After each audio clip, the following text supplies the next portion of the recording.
रहमानिर्रहीम। नाजरीन, voice of overseas Pakistanis के साथ मैं हूं आपका मेज़बान रिजवान अली शाह। दीवार क्या गिरी मेरे कच्चे मकान की, लोगों ने मेरे सहन से रस्ते बना लिए। नाजरीन, यहाँ दीवार क्या पूरा मकान ही गिरा दिया गया। एक ओवरसीज पाकिस्तानी का घर के जो उसने वालदा की तरफ से उसको ज़मीन मिली थी और उस ज़मीन पर उसने एक अपने खून पसीने की मेहनत से एक आशियाना बनाया था कि चलो मेरा भी वहाँ पर घर होगा। तो उस घर को पटवारियों, इंतजामिया, पुलिस के साथ मिलकर गिरा दिया गया। और जब इन्होंने अपना वहाँ पर उनको दिखाया कि इस ज़मीन का केस चल रहा है, स्टे ऑर्डर है, तो उसकी कोई परवाह नहीं की गई और अदालती फैसलों का मजाक उड़ाया गया और एक तरह से तौहीन अदालत की गई। तो ये नाज़रीन, इसका इस तरह का कोई एक वाक़या नहीं है, इस तरह के हज़ारों वाक़यात हैं कि जो ओवरसीज़ पाकिस्तानियों के साथ पेश आते हैं। हम हर रोज़ यहाँ बैठ के तो इसी बात का रोना रोते हैं कि ओवरसीज़ पाकिस्तानी जो हैं उनको उनका पूरा आप लोग राइट दें, उनको पूरे हकूक दें, उनके नुमाइंदे हों, कोई बात उनकी सुनने वाला हो।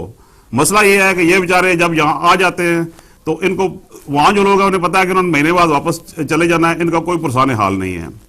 तो आज मेरे साथ गेस्ट हैं, एक तो वो ओवरसीज़ पाकिस्तानी है जिनका घर गिराया गया है, जनाब माजिद साहब यहाँ मौजूद है, माजिद हुसैन साहब। इनका ताल्लुक ब्रैडफोर्ड से है। वेलकम माजिद साहब। और उनके साथ है जनाब हाजी शेर आलम साहब हैं, आपको पता हमारे साथ होते हैं। और उनके साथ है जनाब बुशरा अनवर साहब है, जो कि फर्स्ट लंकाशायर की मुस्लिम सॉलिसिटर थी और कानून के पेशे से उनका ताल्लुक है। सबसे पहले मैं माजिद साहब आपसे पूछूंगा कि ये सारा मामला क्या हुआ, आप थोड़ा रोशनी डालेंगे? बिस्मिल्लाहिर्रहमानिर्रहीम। ये जो मामला हुआ मेरे साथ, ये मैंने मकान बनाया हुआ था उधर मीरपुर में। अच्छा। तो उसके बाद ये इंतज़ामिया से मिली भुगत करके ये इसको कुड़ुक कराया गया। अच्छा। कुड़ुक कराने के बाद जो है ना, 1 साल के बाद उनके मेरे मुखालिफ थे। कितनी कॉस्ट आई बनाने मकान आपका? मेरा मकान बनाने में तकरीबन 50 से 45-50 लाख रुपये खर्चा हुआ है। तो वो मकान उन्होंने गिरा दिया। तो इंतजामिया ने मकान करा दिया और उसके अंदर जो सामान था वो किधर गया? वो भी सामान उनके पास ही है। उनके पास ही है, करा दिया सब कुछ। तो मतलब कोई चीज़ आपको मिली नहीं है, ना सामान मिला है और मकान भी गिरा दिया और मुझे कुछ भी नहीं मिला आपको। आजी साहब, मैं आपसे पूछता हूँ कि ये हम पहले भी ये जिक्र करते रहते हैं, ये इस तरह के केस बहुत सारे केस हैं।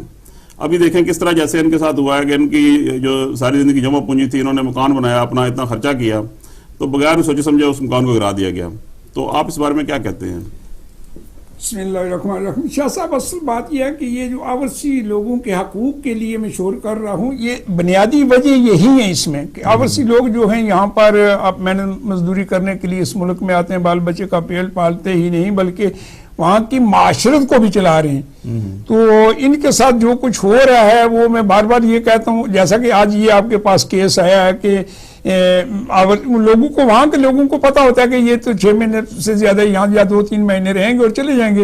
वो अपनी मनमानियां वहां पर ये करते हैं कि इस तरह का अपना असर सूख इस्तेमाल करके ये महकमा माल से के साथ मिलकर इस तरह के 420 होती रहती है। इसलिए मैं इस पर शोर करता रहता हूँ कि आवर्सी लोगों के साथ जो कुछ हो रहा है, गवर्नमेंट आजाद कश्मीर को इसका नोटिस लेना चाहिए। नोटिस लेना चाहिए। सिर्फ इतनी ही नहीं, जैसा कि पिछले दिनों में शोर पड़ा हुआ है कि वोट का हक दिया देंगे आप, वोट यानी वोट हमें दो। 2 चीजें गवर्नमेंट पाकिस्तान, गवर्नमेंट आजाद कश्मीर को चाहिए, एक वोट और दूसरा नोट। मेरी बात समझे? तो इसलिए ये आवर्सी लोगों के साथ सख्त ज्यादती है। जैसा इसका केस इसने बयान किया है, ये सुनकर मुझे तो सख्त चाक हुआ कि इसके साथ बड़ी ज्यादती हुई है, जो कि नहीं होनी चाहिए। गवर्नमेंट आजाद कश्मीर को खुद नोटिस लेना चाहिए, खासकर सुप्रीम कोर्ट के जो जज साहब हैं उनको नोटिस लेना चाहिए ऐसे केसों में खुद के ये क्यों हो रहा है। जाहिर है कि ये काफी शोर हुआ होगा, थानों तक बात की होगी, अखबारों तक आई होगी ये बात, तो गवर्नमेंट को नोटिस लेना चाहिए, सुप्रीम कोर्ट को भी नोटिस लेना चाहिए। बाजी बहुत सी ऐसी बातें हैं कि जिसमें गवर्नमेंट खुद भी नोटिस ले सकती है। अगर आवर्सी पाकिस्तानी जो है यहाँ पर रहते हैं, अगर कानून को वो नहीं समझते या जानते नहीं है या इनका असर सूख वहां पर उस मुल्क में नहीं है, तो गवर्नमेंट के पास तो सारे कानून है। गवर्नमेंट का काम ही ये होता है कि आवाम को तहफ़्फ़ुज़ देना। तो ये तहफ़्फ़ुज़ देने की जाय बजाय अगर उनके साथ ज्यादती हो रही है तो ये तो बड़ी सख्त, मैं तो सोचता हूँ कि गवर्नमेंट जो कुछ कर रही है गलत हो रहा है। जी बहुत शुक्रिया। मैं बुशरा अनवर साहब, आप लीगल हेड भी हैं नॉर्थ वेस्ट तहरीक इंसाफ की और कानून के पेशे से बड़े लंबे अरसे से वाबस्ता हैं। असल मसला ये हुआ है कि इनका मकान था, वहां पर इन्होंने मकान बनाया हुआ था, जो भी डिस्प्यूट था तो जो इंतजामिया थी उन्होंने मिलजुल के, पुलिस थी, पटवारी, सारा कुछ उन्होंने, पटवारी ने बोगस पेपर तैयार करके इनका जो है ना वहां पर मकान इन्होंने गिरा दिया, वहां डिमोलिश कर दिया गया। सामान जो है वो भी उठा के ले गए, सामान का भी पता नहीं है उसके किधर है। आप क्या समझते हैं कि इस तरह के जो वाकयात हैं इनकी रोकथाम के लिए क्या होना चाहिए आपकी नज़र में, क्या इसका हल है? इसका हल तो यही है ना कि फर्स्ट ऑफ ऑल प्रॉब्लम देखनी चाहिए। प्रॉब्लम तो ये है ना, दो फोल्ड है। एक तो है कि हमारे लोगों को इतना पता नहीं, पाकिस्तान के लोगों को उनके कॉन्टैक्ट इतने नहीं है कि वो सिस्टम को समझ सकें, वो कुछ कर सकें सिस्टम के लिहाज ना। दूसरी चीज़ ये है कि जो लो है ना उधर वो थोड़ा सा टेम्पर हो जाता है इधर उधर करके, स्पेशली लो लेवल्स पे। आई एम श्योर बड़े लेवल पे वो अपने आप को बड़ा उन्होंने सही किया। किस केस में एंड पे उन्होंने ये कहा जी कि क्लरिकल मिस्टेक हो गई है। अब आपकी क्लरिकल जो मिस्टेक है पटवारी की, उसने एक बंदे का मकान पे चला गया है। बिल्कुल, इंश्योरेंस तो उनके पास होगी नहीं, तो ऐसी चीज तो कोई तो होगी नहीं, वो तो पैसे जाया हो गए इनके। हाँ बिल्कुल। इसलिए जो मेरा ये राय है कि जैसे खैबर पख्तून वालों ने किया है, उन्होंने एक कंप्लेंट सेल रेडी की है। इसमें यह है कि वो मिनिस्टर्स ने हम लोगों को बोला है, और मैं उनकी एक्शन नॉर्थ वेस्ट कोऑर्डिनेटर हूँ कंप्लेंट सेल KPK की। तो वो जो खैबर पख्तून वालों ने ना, उन्होंने जो सिस्टम सेट किया है, ये आज़ाद कश्मीर को भी सेट करना चाहिए। उसमें उन्होंने स्पेशल रियायत की है कि जो ब्रिटिश ओवरसीज पाकिस्तानी हैं, जो उनके इलाके के हैं, अगर उनके पास कोई भी कंप्लेंट हो तो वो मिनिस्टर्स उनको स्पेशल तवज्जो देंगे, उनको स्पेशल ख्याल करेंगे और उनका लुक आफ्टर करेंगे। देखें, जो कंप्लेंट सेल है ये तो मुख्तलिफ पंजाब में बने हुए हैं, लेकिन इन्होंने की हैं दरखास्तें वहाँ, लेकिन कोई उससे खास अमल दरामद नहीं होता है, वहाँ पर काम नहीं होता है। असल मसला जो है ना वो ये है कि आप नहीं समझते हैं कि जैसे आप लोग हैं, आप जैसे पढ़े लिखे लोग हैं, कि आप लोग भी जाएं वहाँ पार्लियामेंट में बैठें ताकि इन लोगों के मसाइल हल कर सकें। क्योंकि आप लोगों को तो सिर्फ जो लीडर्स हज़रात वो कहते हैं जी कि इनको सिर्फ वोट देने का हक दो, वो वोट देने की भीख वो तो हमें नहीं चाहिए।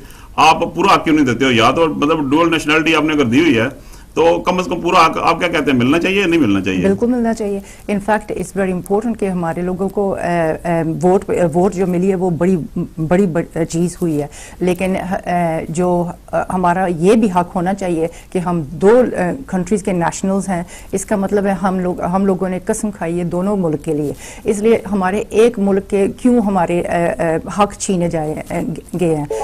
हमें भी हक होना चाहिए कि हम भी उस मुल्क। जी सलाम वालेकुम सलाम। क्या हो रहा है, ठीक हो? जी अल्लाह का शुक्र। जी कौन साहब बोल रहे हैं? खालिद बोल रहा हूँ। जी जी। तो ये आज का जो आपका प्रोग्राम है ये क्या है? आज का प्रोग्राम बेसिकली ये भाई बैठे हैं, इनका मकान वहाँ पाकिस्तान में गिरा दिया गया है, इनकी जमीन पे कब्जा हो गया है, तो इसके बारे में है। हाँ बिल्कुल जी। आप कुछ कहना चाहते हैं? नहीं, मैं यही जी जी हम सुन रहे हैं, आप लाइव हैं।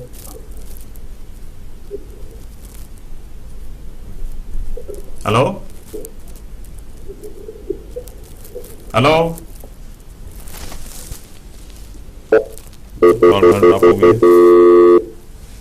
जी कॉल ड्रॉप हो गई। अच्छा, तो मैं ये कह रही हूँ कि हम लोगों का हक होना चाहिए, क्योंकि वी हेल्प पाकिस्तान को फाइनेंशियली भी हेल्प करते हैं, और जब वो पॉलिटिकल लोग इधर आते हैं तो वो उनके लिए वोटें भी रेडी करते हैं हमारे रिश्तेदारों के लिए। लास्ट में पढ़ रहा था कि अभी स्टेट बैंक की रिपोर्ट आई थी कि 8 महीने में तकरीबन $12 बिलियन भेजेंगे। कॉलर है जी, अस्सलाम वालेकुम।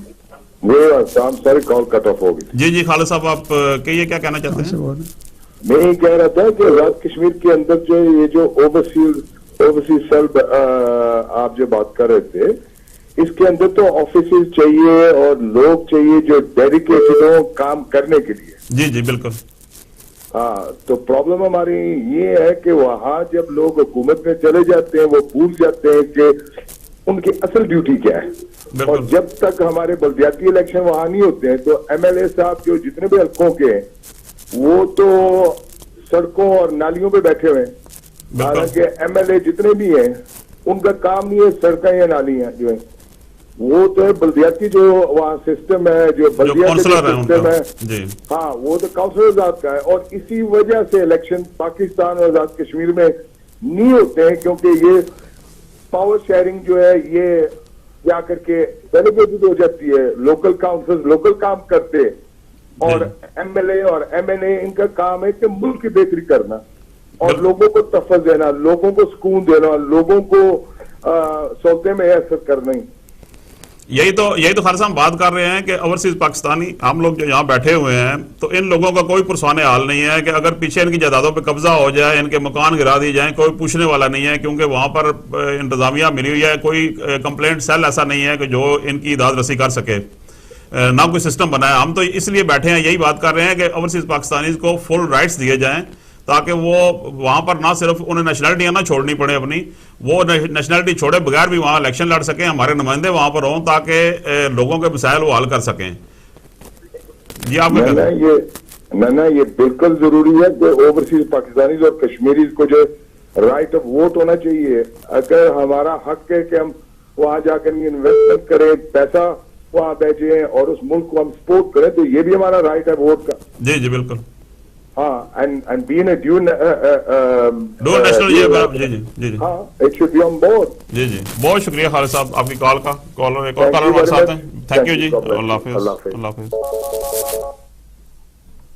हेलो अस्सलाम वालेकुम, कौन साहब कहाँ से बात कर रहे हैं? जी वालेकुम सलाम, मैं सईद महमूद बोल रहा हूँ बर्मिंघम से। ये जरा बात करेंगे? जी जी बात हो रही है आपकी। बात मेरी तो उन्होंने अभी डिस्पोजल जी किसी और से बात कर रहे हैं जी। किससे आप बात करना चाहते हैं? जी जी अस्सलाम वालेकुम। वालेकुम सलाम, लाइव चल रहे हैं, आप बात करें। जी बात करें। अच्छा ये जरा शेर आलम साहब से बात करें। जी जी सुन रहे हैं, शेर आलम साहब सुन रहे हैं बात सुन रहा हूं। जी करें।